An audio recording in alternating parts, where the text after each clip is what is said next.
Dahil nagyayangan na naman itong si Prince lumabas, kaya dinala ko ulit sila dito sa Jollyland.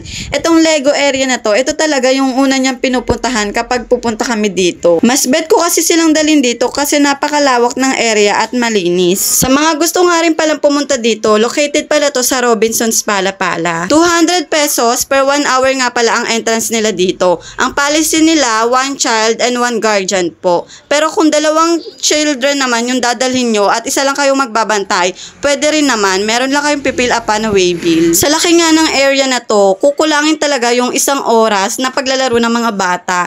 Kaya kung ako sa inyo, mas prepare ko talaga yung 2 hours na lang. Ang 2 hours pala nila dito ay 300 pesos. Pati nga ako, nakipagsabayan na rin sa paglalaro sa mga anak ko. Kaya for sure, sulit na sulit talaga yung entrance nyo dito. Dahil hindi lang yung mga bagets yung mag-e-enjoy, pati yung mga parents.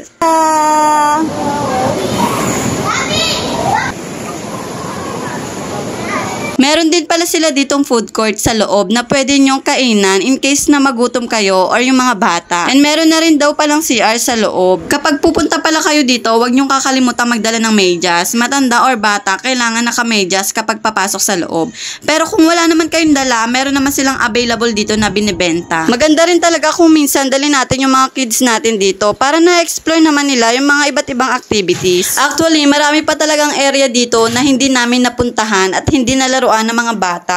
Kasi nga, sobrang lawak ng lugar at kulang talaga yung 1 oras para ma-enjoy nila lahat ng activities na pwede nilang gawin dito.